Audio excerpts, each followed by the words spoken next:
በስመ አብ ወወልድ ወመንፈስ ቅዱስ አሐዱ አምላክ አሜን። ሰላም እግዚአብሔር ምሳኹም ይኹን። ክቡራት ኣሕዋተይን ሓተይን ኩልኩም ቤተሰበይ ከመይ ቀኒኹም? ኣነ ሰላም እየ ኣምላኽ ይመስገን። እሺ እምበኣር ከዓ ናይ ዕረፍታ በዓል ዕረፍታ ጥሪ 21 እማምላኸይ በረከት ክንካፈል ሒዘ መፅአኒ እሞ ክሳብ መጨረሻ ሰሚዕኹም በረከት ተኻፈሉ። እንኳዕ ናብ ጥሪ 21 መዓልታዊ ዓመታዊ በዓል ዕረፍታ ለእግዝእትነ ማርያም ኣብፅሐና ኣብፅሐኩም እግዚአብሔር። ወትረክቡ ዕረፍተ ለነፍስክሙ ንነፍስኩም ዕረፍቲ ክትረክቡ ኢኹም። ማቴዎስ 11:29 ኣስተርእዮ ዝብል ስያሜ ካብቲ ኣስተርኣየ ዝብል ግሲ ዝወፅእ ኮይኑ ተገልፀ ተግሃደ ተርኣየ ዝብል ቃል ዝመንጨወ ኮይኑ ትርጉሙ ድማ ምግላፅ ምግሃድ ምርኣይ ማለት እዩ።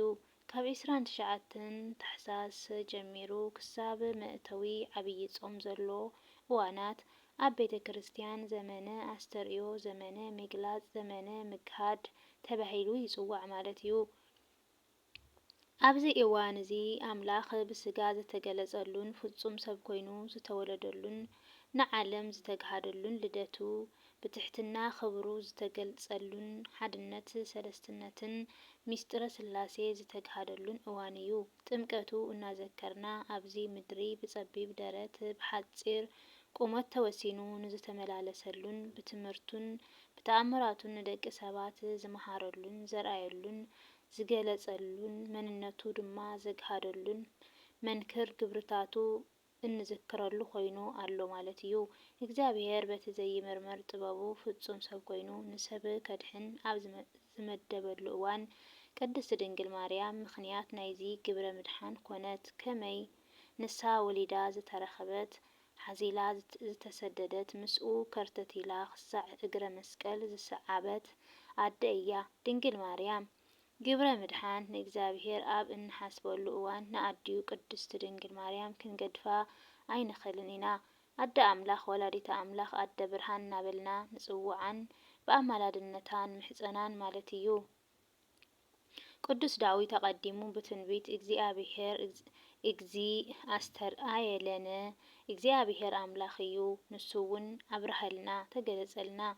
መዝሙር ዳዊት ምዕራፍ 117 ፍቅዲ 27 ከም ዝበሎ ዘመነ ኣስተርእዮ ይበሃል ማለት እዩ። ኣብዚ ግዜ ማእኸል ድማ ናይ እመቤታችን ቅድስት ድንግል ማርያም በዓለ ዕረፍታ ስለዝኽበር እዚ በዓል ኣስተርእዮ ማርያም ተባሂሉ ይጽዋዕ ኣሎ።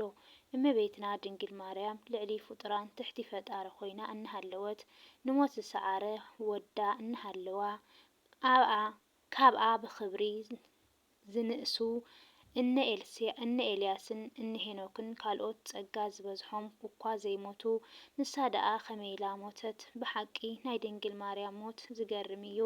ነዚ እዩ ድማ ቅዱስ ያሬድ ብመዝሙሩ ክዝምር ከሎ ሞትሰ ለመዋቲ ይደሉ ሞታ ለማርያም ይኣጽብ ለኩሉ ሞትስ ንመዋቲ ሰብ ይግቦ እዩ ናይ ማርያም ሞት ግና ንኩሉ ይገርሞ እዩ ኢሉ ዝዘመረላ። እቲ ንኩሉ ዝደንቕ ምክንያት ድማ በቲ ዝለበሶ ስጋ ስለ ድሕነት ዓለም ዝሞተ ጎይታና ኣምላኽ መድሓኒና ኢየሱስ ክርስቶስ ካብ ኣደይ ድንግል ማርያም ካብ ስጋኣ ስጋ እንድየ ወሲደ ኣደይ ስለ ዝኾነት ሞት ክትጥዕም የብላን ከይበለ ዝተወሰነላ ዕድመ ምስ ኣኸለ ብሞት ኣቢላ ናብ ህይወት ክትሳገር ፍቃዱ ብምዃኑ እምብዛ ዘደንቕ እዩ። ብሓቂ ከምኡ ድማ እቲ ሞት ቅድስት ድንግል ማርያም እጹብ ድንቂ ዘብል ኩሉ ስጋ ዝለበሰ ሰብ ኣብ ቅድሚ እግዚአብሔር ብሚዛን ሞት ማዕረ እዩ። ስጋ ስለ ዝለበሰ ሞት ይግብኦ ብምዃኑ ኣድልዎ ምፍልላይ የለን እዩ። ሞት እግዝእትነ ማርያም ከም ካልእ ስጋ ለበስ ብሕማም ብስቃይን ብመከራን ብጻዕርን ዘይኮነስ ከም ጥዑም ድቃስ እዩ ዝነበረ። በዚ ዝተበገሰ ከዓ ዓመት መጸ ቅድስቲ ኦርቶዶክስ ተዋህዶ ቤተ ክርስቲያን ኣዴና ቅድስቲ ድንግል ማርያም ዝዓረፈትሉ ዕለት 21 ጥሪ ምክንያት ብምግባር ኣስተርእዮ ማርያም እናበለት ተብዕሎ ዘላ ማለት እዩ። ኣስተርእዮ ማርያም እመቤትና ቅድስቲ ድንግል ማርያም ምስ ኣቦኣን ኣዲኣን ዝነበረትሉ 3 ዓመት ኣብ ቤተ መቅደስ ዝነበረትሉ 12 ዓመት ምስ ፍቁር ወዳ ዝተቐመጠትሉ 33 ዓመት ምስ 3 ወርሒ ጎይታ ኣብዚ ዓለም ዝነበሮ ጻንሒት ፈጺሙ ምስ ዓረገ 15 ዓመት ምስ ቅዱስ ዮሃንስ ተቐሚጣ እያ ድንግል ማርያም። ናይ ኣዴና ቅድስቲ ድንግል ማርያም ዕድማኣ 64 ዓመት ኣብዚ ዓለም ተቐሚጣ እያ። ጥሪ 21 ኣስተርእዮ ማርያም ብ49 ዓመተ ምህረት ብዕለተ ሰንበት ጎይታና ኣምላኽና መድሓኒና ኢየሱስ ክርስቶስ እልፍ ኣእላፋት መላእኽትን ኣኸቲሉ ኣደይ ካብዚ ዓለም ድኻም ከዕርፈኪ መጺአ ኣለኹ በላ። ኣዴና ድማ ንወዳ በለቶ ወደይ ሰማይን ምድርን ክውስንዎ ዘይኽእሉ 9 ወርሒ ምስ 5 መዓልቲ ብማህፀነይ ተሸኪምካ ብድንግልና ወሊደካኻባይ ናይ ድንግል ጡብ ጠዊኻ ዓቢኻ ኢኻ እሞ ኣነ ኣዴኻ ክመውት ድየ በለቶ። ናብ ሲኦል ወሲዱ ኣብ ስቃይ ዘለዉ ነፍሳት ኣርኣያ። እዚኦም ኣብ ሲኦል ዘለዉ ነፍሳት እንተምሒርካለይ ንሃተይ ሞት ንዓኦም በጃ ይኾነለይ ዶ ዝወደይ በለቶ። መድሕነ ዓለም ኢየሱስ ክርስቶስ ክምሕረላ ቃል ኪዳን ኣተወላ። ቅድስት ስጋኣን ክብርቲ ነፍሳን ፈልዩ በቃለ ኣቅርንት ብዝማሬ መላእኽት ናብ ሰማየ ሰማያት ኣረግዋ። ኣብ ሲኦል ዝሳቀዩ ዝነበሩ ነፍሳት ካብ ሞት ጉድጓድ ወፂኦም ናብ ገነት ኣተዉ። ብናይ ኣዴና ቅድስቲ ድንግል ማርያም ኣመላድነት በዓለ ዕረፍታ ነቲ ኣብ ሲኦል ዝነበሩ ነፍሳት መድሓኒት ኮይኑዎም እዩ። ናይ ኣዴና እመቤትና ዕረፍቲ ሰባት ካብ ዓጸባ ዘድሕን እዩ። ብጎይታና ዝኣመነት ብጽኢቲ ኣዴና ስለ ዝኾነት ክትዓርፍ ናይ ግድን እዩ። ስራሓ ድማ ከም ዝኽተላ ምእማን እዩ። ሉቃስ ምዕራፍ 1 ፍቕዲ 47 ሃዋርያት ካብ ዘለውዎ ቦታ ሃገረ ስብከቶም ብደመና ሰማይ ጽዒኑ ናብ እመቤትና ዘላቶ ኣብጽሕዎም ንኣዴና ቅበርዋ በሎም። ናይ ኣዴና ቅድስቲ ስጋ ብክብሪ ዝማሬ ገይሮም ናብ ጌቴሴማኒ ሒዞምዋ ክኸዱ ከለዉ ኣይሁድ ረኣዩ። ካብዚ ቀደም ወዳ ካብ ሞት ተንስአ ናብ ሰማያት ዓረገ እናበሉ እናሃወኹና ይነብሩን ኣለዉ። ሕጂ ድማ ኣዲኡ ሞይታ ተለዓለት ናብ ሰማይ ዓረገት እናበሉ ክርቡሽና እንድዮም። ንዑ ናውዒ ስጋሃ ለማርያም ንዑ ናይ ማርያም ስጋ ነቃጽላ ኢሎም ብቕንዓት ተልዓሉ ተስኡ ማለት እዩ። ካብ ማእኸሎም ታውፋንያ ዝተብሃለ ሰብ ብድፍረት ተላዒሉ ዘሊሉ እቲ ኣዴና ዘላቶ ዓራት ምራን ሓዘ። ካብ እግዚኣብሔር ዝተኣዘዘ መልኣኽ ካብ ሰማየ ሰማያት መጺኡ ክልተ ኢዱ ብሰይፊ ቆረጾ። ክልተ ኣእዳዉ ኣፍታ ዓራት ተንጠልጢለን ተረፋ። ሽዑ ግዜ ታውፋንያ ተደፊኡ ሰገደ በኸየ። በዲለይ እየ በጃኺ መሓርኒ ኢሉ ተማሕፀና። ኣብ መሬት ወዲቑ በኸየ ኣልቀሰ። ኣዴና ሓዛኒት እያ እሞ ሓዘነትሉ ረህረኸትሉ ቅንዕ ኢላ ንቅዱስ ጴጥሮስ ሊቀ ሃዋርያት እተን ኣእዳዉ ከም ዝነበራ ግበረሉ በለቶ። እተን ናይ ታውፋንያ ኣእዳው ኣብ ዓራት ተንጠልጢለን ዝነበራ ቅዱስ ጴጥሮስ እናልዓለ እተን ኣእዳው መለሰለን ከም ቀደሙ ኮናሉ ማለት እዩ።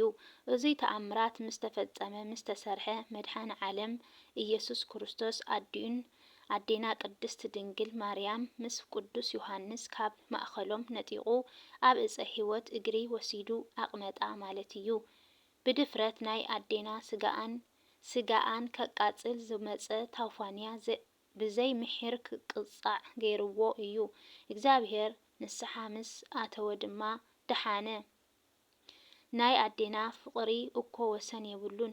ሰይፊ ሒዙ ዝመፀ ልቡ ዝዓወረ ናይ እግዚአብሔር ምሕረት ክፈልጥ ብዝግባእ ምሂራቶ ናብ ህይወቱ መሊሳቶ እያ ኣዴና ቅድስት ድንግል ማርያም። ናይ እግዚአብሔር ሃልወቶ ኣሚኑ ዝመውት ሰብ ንክብሪ ይበቅዕ። ናይ ኣዴና ዕረፍቲ እምበር ሞት ኣይኮነን። ከም ዝኣመና ክንመውት ከለና ንኽበር ኢና ማለት እዩ።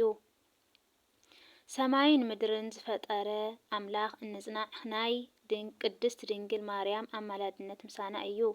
በዓል ኣዴና ቅድስት ድንግል ማርያም ኣስተርእዮ ማርያም ምባሉ ድማ ኣብ እዋን ኣካላዊ ቃል ኢየሱስ ክርስቶስ ብስጋ ዝተገልጸሉን ዝተጠመቐሉን ስለ ዝኽበር ዝኾነ እዩ።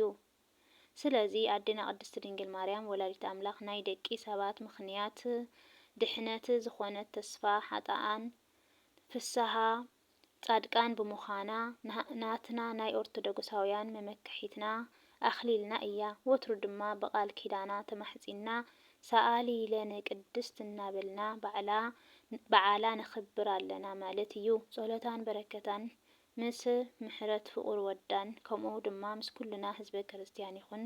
አሜን አሜን አሜን። ስብሐት ለእግዚአብሔር ወለወላዲቱ ድንግል ወለመስቀሉ ክቡር ይኹን። አሜን። ዝወደቐን ዝነጠበን ብኣፈ ጽጋሃን መላእኽቲ ይተኣረመለይ። ናይ ኣዴና ቅድስት ድንግል ማርያም በረከታ ኣማላድነታ ረድኤታ ይፈለየና ርህርህ ትሕለና። አሜን። ካብ እምነቶሙ ለአበው ዝብሉ ክቡር ኣቦና ፌስቡክ ዘለዉ ዘንበብኮ እዩ። ዝወደቐ ኸዓነ ቅዱሳን መላእኽቲ ይተኣረመለይ። ሰላም ክስካብ ብኻልእ ቪድዮ ዝመፀኩም ሰላም ቀኒለይ ድሓንኩንለይ።